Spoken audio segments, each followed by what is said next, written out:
So, welcome everyone. I'm Alexander Mihalja, and today we have one of the industry leaders, James Hornblower, Vice President and Business Development of Healthcare AI, and Walter Larkins, founder and co-CEO of Sapphire Healthcare AI. Welcome, guys. How are you doing today? Fantastic. Excellent. Okay, Nice to see you again, Alexander. awesome, and I'm excited to have you on the podcast today, and I'm sure you're going to be of great value for the audience. Now, before we dive in, James, could you briefly introduce yourself and your role at Sapphire Healthcare? Sure. Good morning. I'm James Hornblower. I'm Vice President of Business Development at Sapphire Healthcare AI. I'm based out of Boston, Massachusetts. I have over 25 years experience working as a solutions consultant with hospitals and healthcare health systems, heavily regulated industries in the pharmaceutical industry, medical device and diagnostic companies, both domestically and abroad. And I'm here representing Sapphire Healthcare AI, who's a leader in revenue cycle management and sort of identifying claims that have been unpaid or underpaid to help hospitals recover money that they're due from the insurance companies. Okay, interesting. And Walter, could you share your background and expertise basically in this field? Okay, well, I've been in healthcare for, first of all, I'm from all over. I was in the military, myself, and my father was military, so I've been around a lot of different places, including Europe. And so I'm an entrepreneur, been an entrepreneur for more years than I'm going to admit on this podcast, uh, in healthcare primarily.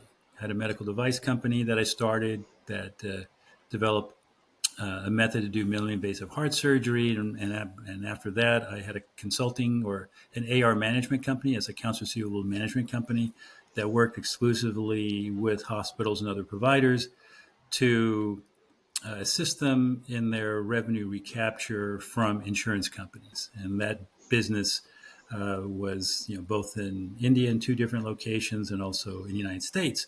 And after that, because of the problems that are endemic to healthcare, which I'm sure we'll talk about, in a few minutes, I thought that if other providers had a solution that we developed for that company, that a lot of the challenges that healthcare providers are having and the side impact that it has on patients could be eliminated. So that's Mm. we decided early on that why pursue the patient for payment when the payer has the money, and and then so Sapphire was born out of that concept and the technology we're using now, which relates to payer provider relationships, including their contract management solutions, uh, Mm. is what we're trying to address. Our tagline is curing healthcare. Sounds nearly impossible to do, but impossible things can happen if you pursue it in the right way. Yeah, right, right. And that's fascinating, honestly. And James, what made you decide to bring Walter onto the podcast today? Well, we had a very interesting first call 2 weeks ago, Alexander, whereby we had an introduction on who I am, my background, and the reasons for the work that I do today. And I thought it'd be really helpful to have Walter come in because he's what I call a domain expert. He's a subject matter expert. And for people who are listening to podcasts, I always like to think of if I were listening to that podcast, I'd like to learn something. I'd like to learn what the Yeah. hot topics are and to listen with an open mind as to what some solutions that are out there for various people within healthcare, in this case, the chief financial officer or vice president of finance, and their revenue cycle management teams, who are wonderful people. They're doing great work, but we just want to see how we can potentially help. And by bringing Walter onto this call, he's got the domain expertise to really talk about at a fairly granular level what is available to executives in North America today, and furthermore, to understand how we are structured as a performance-based company. Our goal Yeah. is to identify revenues for our clients. These are hospitals and health systems, and we're focused only in North America for now. And our goal is not to charge necessarily an upfront fee, but is that we share in how much revenue we're able to get back for our clients. So that's called a performance-based contract. It's slightly different from consulting companies that may want to charge an upfront fee. And who better than to have on this call is Walter. So that's why we've got Walter here. Yep, interesting.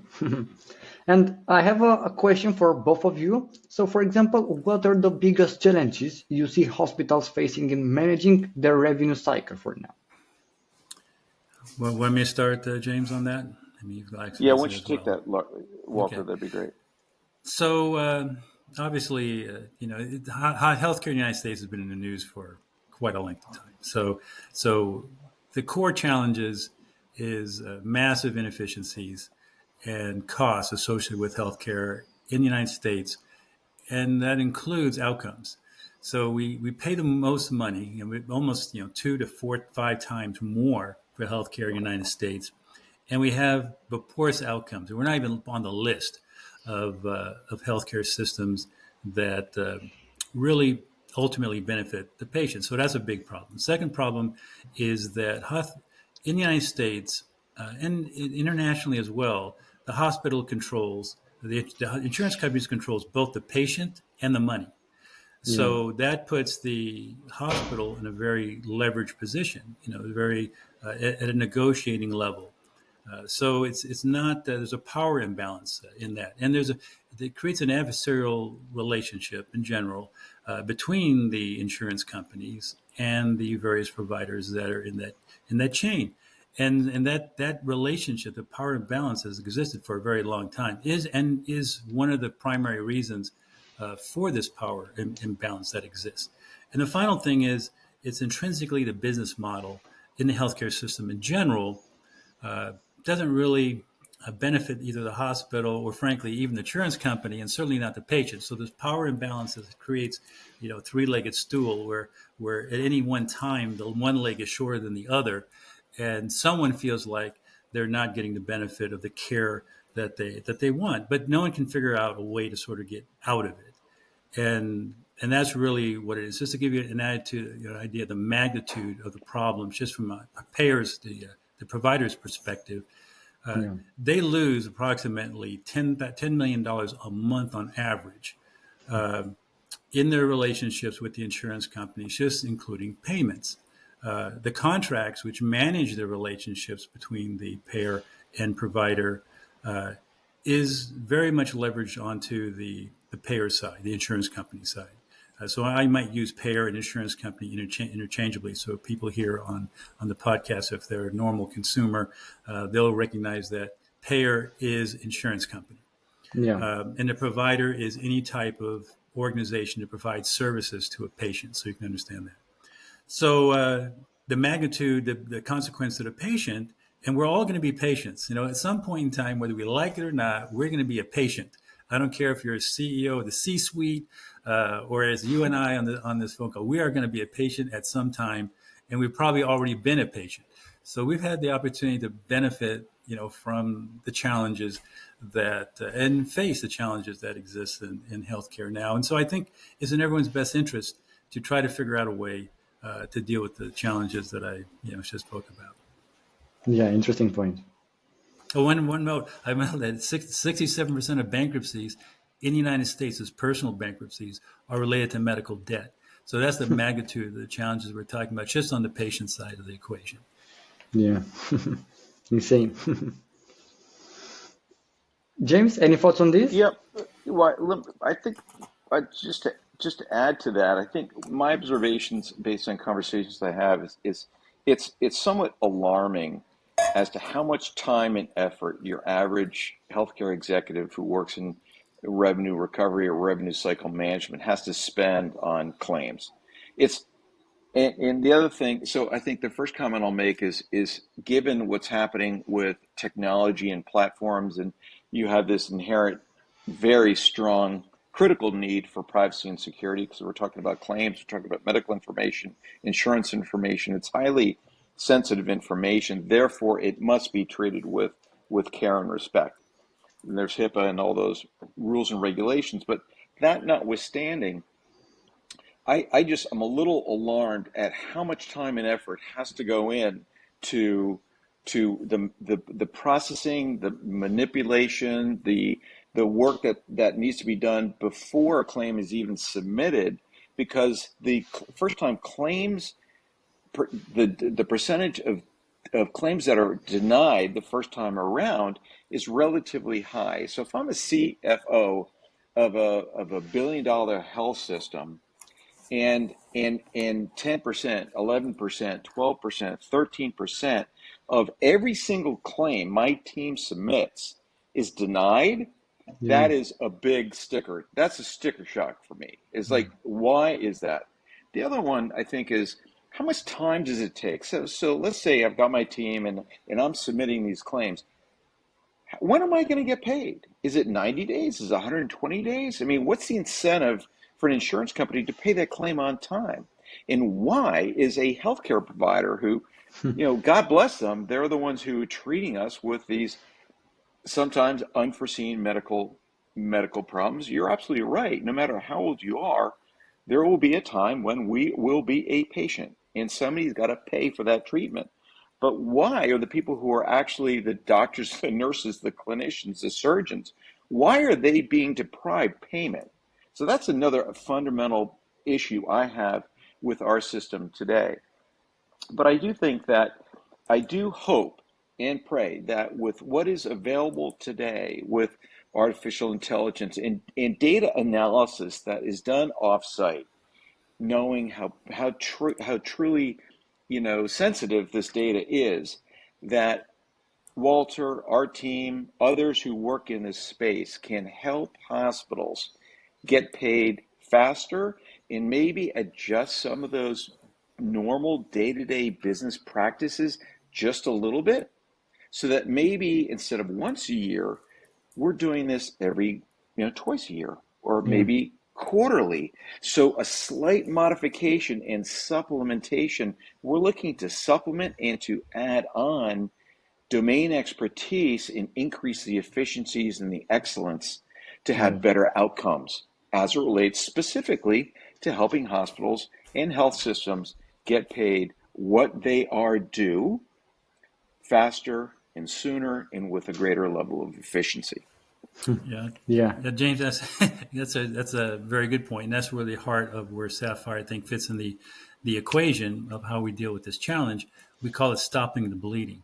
The bleeding is the challenges that hospitals are facing, and I'll give you an idea of how big this challenge is. So, as Bill mentioned, James mentioned, the first thing you do is submit the bill to the insurance company, and you get denials. Now, denials are pretty easy to see. Denial in this vernacular means that the insurance company refuses to pay for whatever reason. I mean, there's a ton of reasons they throw out there, almost like darts on a dartboard.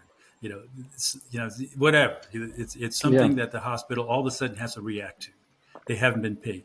The biggest chunk of what we call revenue leakage is related to the other piece of the pie, the underpayments and the late payments that James alluded to. What is an underpayment? Underpayment is where you don't know if you're underpaid. Everything in healthcare in the United States is based upon a contract that has to be agreed between an insurance company and a hospital or provider. Our target is hospital systems, a hospital with multiple systems underneath it, because it gives us more data. More data is leverage. So that contract determines what you're going to be paid, but a contract is a piece of paper. And there are systems out there that try to automate that process, but they're bulky, difficult to do, and don't really provide leveraging information. So that's the core problem. And then, okay, let's say theoretically, our system, what it does, it lets you know what we call revenue leakage means.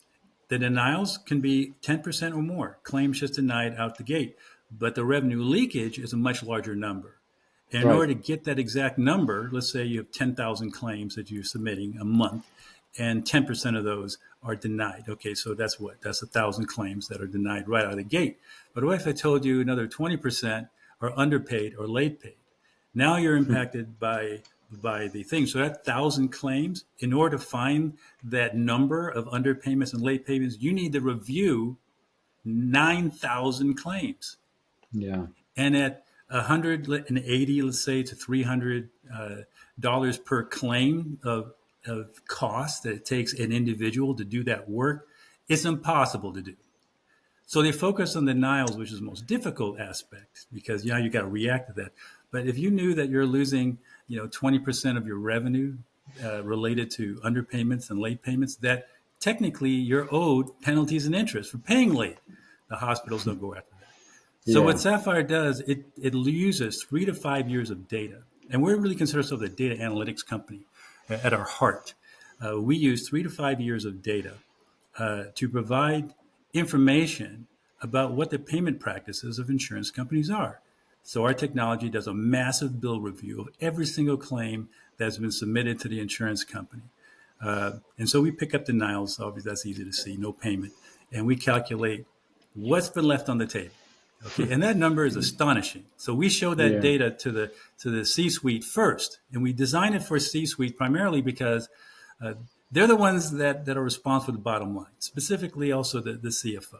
Uh, and we want this system to be so easy to use that it wasn't going to be complicated, because no one wants to learn any new software. They don't want to have their IT department doing any extra work. Their staff doesn't want to learn anything new. They just want to see the grass is green. Okay, and so we use consultants that have relationships, and we deliver our solutions to them. And our solutions don't bolt into the systems that hospitals are using currently. So there's no huge integration. We make it very easy for them to do that. And it's about 60 to 90 days before you fully integrated with what we need in order to deliver our results. So how do we deliver our results? And that's one of the big questions. Now you know how bad the problem is. Okay, here's what's left on the table. And the normal thing is, okay, that sounds horrible. Sapphire, what are you going to do about it? So we have two solutions to deal with that problem. Okay, one is where I think James is going to be able to help us a great deal, in charge of business development, and that is we call it impact. It's a solution designed to uh, use data, 3 to 5 years of big data, to show that these behaviors that exist, first of all, they exist, and there's a pattern to those behaviors. And in the United States, across every state in the country, that kind of behavior is the behavior which is a bad business practice. Okay. And so we provide that evidence to insurance companies in a very proprietary way. It would not with not the intent to cause them angst, but with the intent to show them that we want to be on a level playing field with them. We want them to Yeah. see that we have this data. Here's what the data shows. This is what you owe, plus penalties and interest. And we leverage that information, because leverage is something you have but don't use. And they know what the regulations are themselves, and we can Yeah. prove that these underpayments and late payments need to be rectified. And that's what we do on with impacts.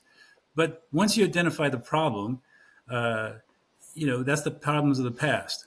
And that's a choice. The CFO or CEO can decide to deal with the problems of the past. We don't make that a mandatory part of our solution. Uh, People are interested, okay, how do we prevent it from moving forward? And we have a service called Scan. So we scan every single bill. It's like a massive contract and compliance audit on every single claim that's been sent to an insurance company. And so we notify the revenue cycle staff and the CFO specifically about this ongoing behavior. And we do a massive bill review and a massive appeal on both of those two products. Remember, appeals reviews are finding out if the money is owed, which is Yeah. expensive. So you can do a review and find out they paid correctly. An appeal is once you find money is due, how do you deliver that appeal to the insurance company in bulk and negotiate in bulk to get these claims paid? So both of those are very expensive inefficiencies built into the system that Sapphire really addresses. And what James mentioned earlier, we offer a very high ROI because we do have an introductory process for bringing a new client on board to work with us, and it's low impact, and there's a high ROI opportunity. So Yeah. our goals are aligned. Yeah, okay. And basically, this was my next questions about the perspective on claim denials and underpayment, but you gave me a comprehensive response, so it's perfect. And for example, James, how does Sapphire Healthcare help hospitals overcome these challenges and identify the found money?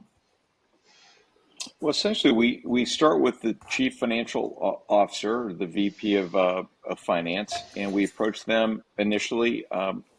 Historically, we've been doing a lot of work on LinkedIn, try to get connected, try to find people we're trying to target hospitals that are 100 beds and more. And again, we're focusing on North America. So we're just trying to reach out, make a connection, make sure we've got the right person who has the business problem that we're looking to help and solve. And so we initially our goal is to try to schedule a 30 to 45 minute introductory call. We have a Zoom. We work in heavily regulated industries, so Zoom is the first step. And we get on the phone and just we have a meet and greet. We'll introduce Walter and me and our team, and we'd like to approach the proper people who are working day in and day out at the client site to simply have an introductory discussion, and it's really a meet and greet, a requirements discovery session to sort of ask what's working well, what's not working well, what Yeah. have they tried in the past that has worked, what has not worked, and try to get a sense as to sort of what are those top three business problems that they have, and to see if we can't rank them according to the first, second, and third priority. But that's really our goal, is to really to find and make sure that we're working with the right people at the client site. Do you have anything else on that, Walter? Yeah, I think that we focus again. We focus on a C-suite, not so much the revenue cycle director and VP, because we're not asking their staff to learn our software. Okay, we really designed it so that the facility can have a big picture view, and we're really dealing with the bulk aspect, the big data aspect of our solution. And core to that is we call it the system capture, where we bring all the contracts in for the provider. The contract is the gatekeeper. Everything happens with a contract, and we really emphasize our audit and compliance function within the system. It levels the playing field in negotiation. Negotiation of the contract is where a lot of the damage occurs, and we can compare contract to contract. Uh, Across the entire enterprise of a healthcare system. That's very unique. In the weeds, for example, one contract can have 18,000 lines of data that would be impossible for a human being, to even figure out how to use. So that's how AI, kicks into our solution. You could not do the kinds of analysis that we can do and deliver the results without AI. It was part of our business plan, when we first started the company. And so sometimes we get resistance from individuals in revenue cycle that, wow, you're going to make me look bad because you're discovering that there's money left on the table. Uh, Yeah. but the fact is, without the technology that we have and the algorithms we developed, uh, it would be impossible for you to see this behavior at scale. So that really distinguishes us. And as far as a contract negotiation, imagine being able to negotiate on the fly. As you're trying to figure out what negotiating, the Sapphire would give you all the things you should negotiate, and also what the impact of that negotiation would be to your bottom line on the fly while you're negotiating.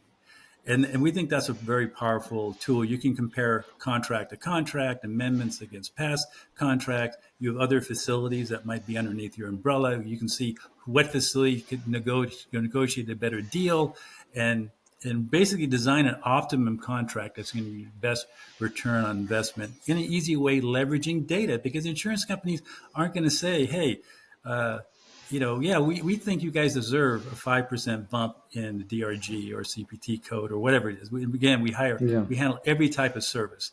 They're going to say, hey, you show me the evidence and maybe we'll have a conversation. Otherwise, here's my deal. And that's pretty much what exists right now. And I think the CFO is a very tough job nowadays in this environment. Um, the CEO is responsible for the board, the hospital board, to make sure that the hospital can operate. And ultimately, our goal is all that money that's sitting there on the table.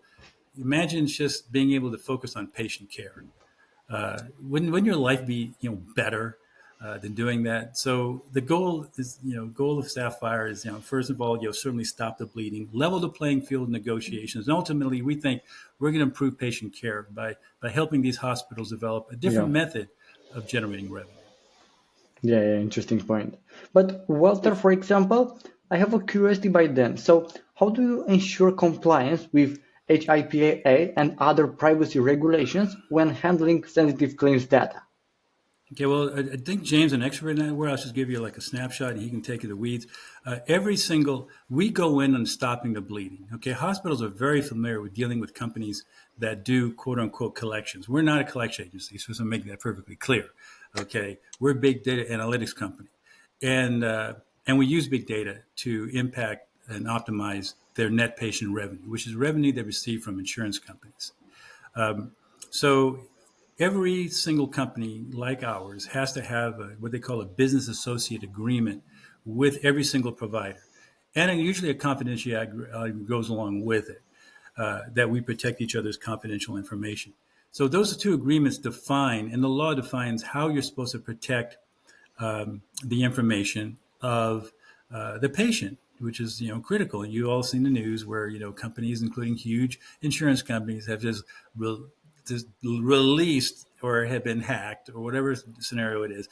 Everyone's data. So everyone's data is already out there in the world. It's a terrible thing, but it is out there already. So how Yeah, does Sapphire deal with that?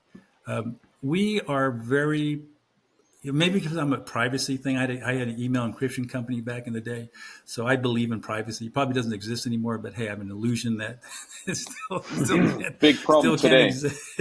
Yeah. So Yeah. our solution really uses, we take the data from the different systems, we put it on a secure SMTP site that locks it down in a sandbox that our application pulls from. Um, and the access to that, since we don't have thousands of users, we have at a hospital, maybe we'll have 4 or 5 users on our system from the outside. Most of the users of our system will be the consultants and others that we have on our side. So there's a lot less risk because the more people have access to your software, the more risk you have. yeah, And so we mitigate that. We have it right now. Our strategy is to have a VPN connection between the provider and ourselves.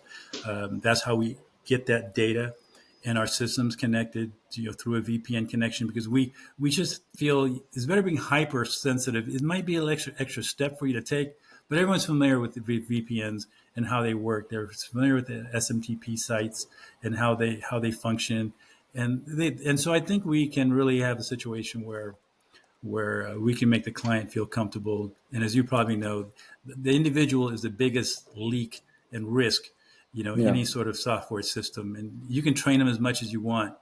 You know, they're going to click on something. So you want to make sure that they're not going to do that to us. Yeah, I do think it's worth just sort of highlighting or imagining, what would happen if a facility all of a sudden now has access to say 50 or $100 million. How would they deploy those funds? Would it go to the bottom line? Would it go towards improvement of facilities? Would it go towards rewarding their staff? Would it go towards covering uninsured patients? Would it go towards new programs to promote health, health and wellness being, throughout the society? Would it go towards money for the chief information security officer to be able to have a program that's going to help mitigate, those external threats from all those bad actors? So I think that's sort of the question I would pose is the hypothetical, is what do you have to lose? What Yeah, does a hospital have to lose with working with Walter and me and in this group? You've got absolutely nothing to lose, if anything, to have the peace of mind of going through this process and at the end in going, oh, we got 100% payment. Well, if that's the case, then you've got the peace of mind and confirmation that you are doing absolutely everything within your power to get all your underpayments and unpaid claims. I'd be shocked if that was the case, but that's the point I want to make is, I heard just a real world case study of somebody who adopted a patient from Africa. The patient suffered massive burns had extraordinary medical bills coming down the pike. They were not covered, yet that facility was going to provide that treatment because that was in the best interest of this 8-year-old boy. But it's not just the medical. You've got ongoing social. There's so many other expenses that are associated with follow-on care and doctor's visits, transportation, medicine. It's not just going to your your annual checkup or having this one surgery. There's a lot of other expense that is associated there. So by taking a much more holistic view of the problem, I hope that people say, this is absolutely worth scheduling a phone call and getting on the phone with Walter and James to say, let's see what you guys got. Let's start. And to Walter's point, we look at data going back 3 to 5 years. We want to look at everything. We Yeah. want to look at the biggest data set you can give us. And then that analysis is done privately and securely using VPNs and domain experts, limiting the number of people who have access to it, but both parties will know who they are, what their first and last name is, and how to get a hold of them. And these are domain experts. And that's my point. Is hopefully the takeaway on this podcast is, well, what if we are able to get 10% or 15% of your underpaid claims, and what would you do with those funds? Yeah. If nothing else, you'd be able to go back to your peers at the C-suite and say, I've got great news. We just found through this exercise money that we were due. And that's a positive outcome that I wish for every hospital and health system in North America. Yeah, we did Right. we did And a we did a test as an example of that. We had a hospital that had three. We looked at 3 to 5 years of data. Uh, we found out that they were underpaid about 20%. Okay, on their bills. We were able to recapture $50 million. You know, and so at one point we represented about 20% of their month to month revenue because of our technology. And the average margin for hospitals, 70% are underwater, meaning that they have negative margins. So this is a huge problem, and getting worse. Reimbursements are and this is something that CEOs and CFOs and payer contractor managements, which is another one of our clients, those payer contract VPs and departments, they know this problem exists. And more to James' point, why not? I mean, what do you have to lose?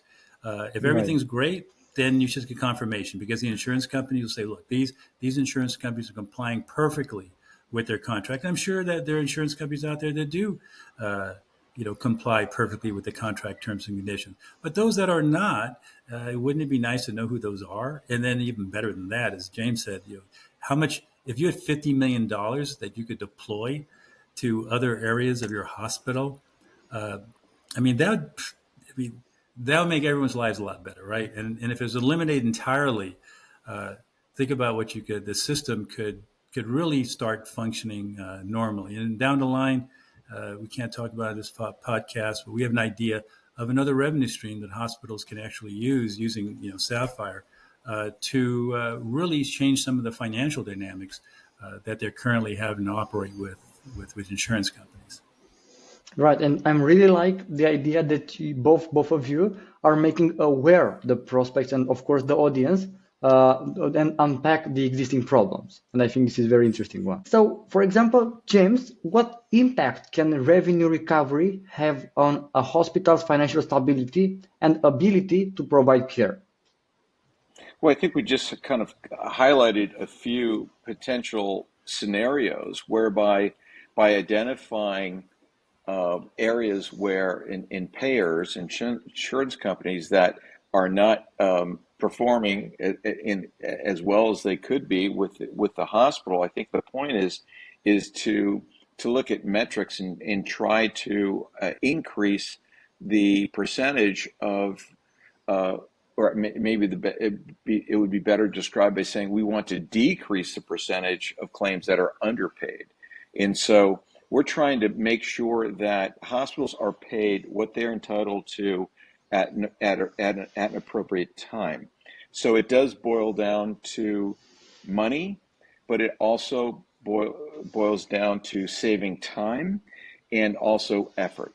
Walter made a comment, which some hospitals, if you have a claim that's $250, they just or less, they just won't even bother to pursue that claim because it costs them too much time and effort and money to pursue that claim. Yeah. And so that's just known as in the industry as leaving money on the table. And so they know that the claims are there. They know they've been underpaid or they're unpaid, and they're not doing anything about it. And I think that is something which we'd like to address. It's like, okay, well, let's look at all your claims that are $250 or less because we have the staff and the technology and the systems in place to do an analysis over the last 3 to 5 years of just your claims that are $250 or less. And that may very well result in bottom line dollars for that facility. Yeah. And I think that's a good point, John Gerbling. We love uh, data. The more data, the more leverage. Our system is based upon data evidence. Okay, we need all the data positive. It takes us as much work to look at 100 claims as it does 10,000 or 100,000 claims. But looking at 100,000 claims from not only the provider, but all the related entities across their entire enterprise, we did analysis of 5 hospitals together, brought them all into our system. And we're able to analyze the impact of these contracts across all their entities. And data is leverage. And so we explained to the C-suite, look, we don't believe, personally, we don't believe, I mean, if it had give us a sampling, great. But if it's going to take the same amount of work to look at 1,000,000 claims as it takes to look at, 500 claims, which would you like to look at? Yeah. And so we've had those scenario discussions with payers, with providers that say, okay, well, we'll do a little sample. For us, we're being a big data company, we can do that, certainly. But wouldn't you really want to know what's left on the table? Because that's the number. And the other number is penalties and interest. It's a statutory and contracted thing that is in every single contract that we have really dealt with. If they don't pay on time or correctly, certain types of business like workers' comp, even more specific, they have their own laws. We handle those as well. So you have these scenarios that exist, and they never go after them. Insurance companies, in fact, could be so bold to say, "Well, we don't pay that." But I tell you, if you've got 100,000, 200,000, 1,000,000 claims, and you've had uncovered that they're underpaying these claims by an order of magnitude, and we package denials along with the underpayments because we're looking at behavior, denials, underpayments, and late payments. Those behaviors by insurance companies are illegal behaviors, and they know it. So that's why we don't have to say anything. Okay, they know the behavior. So we Yeah. provide massive amounts of data, letting them see that we have this information, and their behavior changes. Why? Because it's too expensive for them to argue about it. I mean, it's just like in the United States. I don't know if you know or not, but 95% of claims that a patient tries to pursue themselves remain unpaid. As soon as they call an attorney, all of a sudden the claim gets paid. Why? Because an attorney can represent multiple people, and it's sad. It's sad that does happen. But imagine this: the poor, 67% of patients who file for bankruptcy because of medical debt. All of a sudden, they don't have to do that. Yeah. I started at Sapphire because why do you write off your profits? Why do you go after the patient? I mean, you will be a patient one day, and if they have Sapphire, boom, that problem's eliminated. uh, James said, x, let's say whatever the number is, let's say it's $10 million a month that you're losing. Right. What can you do with that money? I mean, that's a lot of money. That most hospitals, between $5 and $10 million is what they lose every single month. And I know I was been on board on a couple of nonprofit hospitals, and it's amazing. It used to be you'd buy an X-ray or some big machine to manage the operations of your increase the services to patients. But now a lot of foundations are actually paying the operating expenses of um, of the hospitals, which are losing money every month. And that's not what the intention of these foundations were. The intentions were to increase patient care, patient access, and those things. It's sad that you see things have sort of got to this level. And the insurance companies aren't our enemy. You know, the adversarial relation doesn't have to exist. So ultimately, we want to have a good relationship with the insurance companies because we provide visibility and transparency on both sides. Okay, the contract is what they all have to agree to, Yeah. and it gives both sides an opportunity to really look at the impact of these contracts on their bottom lines. Right. And but whether, for example, how can recover funds can be used to improve the patient services and community health programs? Well, Jonathan James talked about that too. I'll just give a brief comment.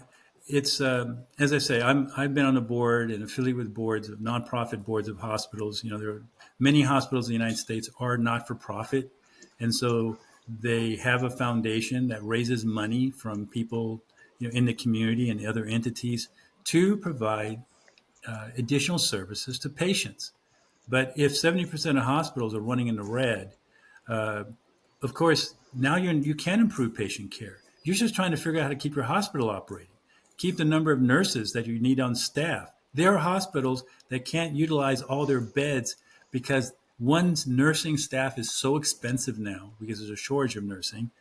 And and so all the beds can't be activated. There's laws on how many nurses you have to have per bed. So they may have 150, 200 beds, but maybe only like 80% of them or 70% of them can actually be used because of nursing shortages. So that's another area where you can deploy resources to bring in nursing to work in your facility. So it's, you know, the one facility that we worked with in the past, you know, some of the money went to their bonuses because they have preferred performance network, and I'll tell you, Yeah. you know, they were very happy to receive the money that they weren't even thinking that they were owed. So that's a nice outcome. But here's another one, Alexander. You think of, women and pregnancies, prenatal care. I mean, you could just focus a discussion on women in pregnancy and what is the optimal and ideal medical program for a woman who is starting the process of getting pregnant, and what are the best steps, what are the best practices. There are parts there. I've been to so many hospitals, and there are some countries that some I apologize, some states that place a greater emphasis on certain types of care. So if we just chose prenatal care and safe, healthy delivery of a child to prevent long-term chronic disease or disability, think of how much impact we could have, a hospital or a health system could have in their local community by having programs.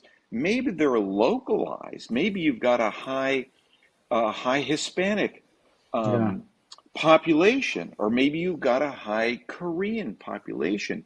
Indigenous localized planned services that have a really high impact on improving the quality of medical care. And by doing that ahead of time, you could have the same discussion on dental care, the importance of having your teeth cleaned twice a year.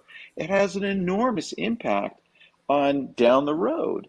And so I think that's what I hope people sort of realize, and it is a takeaway from this podcast, is that they start thinking, well, my goodness, what if our facility did have access to $50 million? How would we? It's not just one program. Staff bonuses is one. There could be 5 or 10 new programs, or programs that have been mothballed. They used to have a certain program. They could bring them back to life. And I think that's kind of where I go with this, is that for the remaining number of years that I want to be working in my career, I've Yeah. always chosen healthcare, but I want to have a huge impact. And my eyes are wide open when it comes to Walter and this technology and this service offering. I'm trying to be a good steward and a good advocate to the hospitals and health systems in North America.